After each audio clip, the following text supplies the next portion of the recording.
Okay, intay amuyan na po. OFW may pagarup in-scam iti taga San Nicolas, Ilocos Norte. Detalye ka dito, manipod pa lang iti PNP San Nicolas. Tinutukan ni Idol Lauren. IFM News. IFM News. IFM News. Police report. Kunada, money is the root of all evil. Dahil tati ba mati ita iti may nga OFW at tubo iti La Union nga magtrab-trabaho iti pagilian na Hong Kong ani Miss Geraldine Cesaldo. Dahil ito ikat kalpasan ang maipagarup nga isuna kat iniskam iti may sa residente iti barangay 14 San Gregorio San Nicolas, Ilocos Norte nga idulin tayo iti palayaw nga IV. Kuna ni Miss Saldo, amay sa nga aldaw ket nagpamarang ni Miss Ivy akas may sa nga otoridad ket no kayat na makabalis iti ex-boyfriend na ket agbayad isuna ken ni Ivy iti dakkel a kantidad.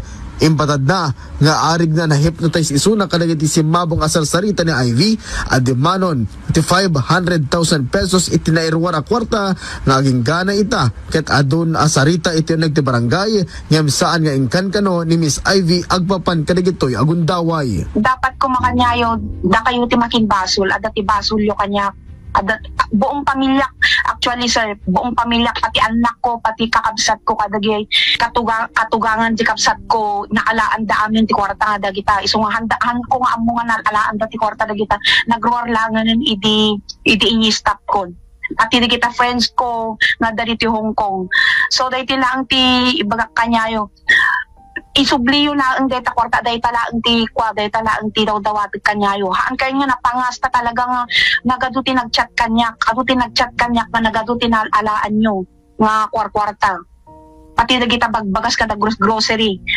ital nayo kuman dahil tanga aramid jo ta talagang madiray ta dapat kuma adat diya ka mo apo Diyos nga talaga ti makaamu kanyayon kin may isahang kayo nga talaga nga sardengan ingana ang kay nga maala. Saan laing nga isuti nakautangan ni Ivy no diket di adadupay ngam agpapan ka gitoy ket awampay ti pagdurdurasan digitoy asaritaan iti uneg ti barangay. Namuan aday toy atao ket adil payen iti kaso nga illegal gambling. Para iti IFM News, Idol Lawrence Martinez, Tatak Aremen.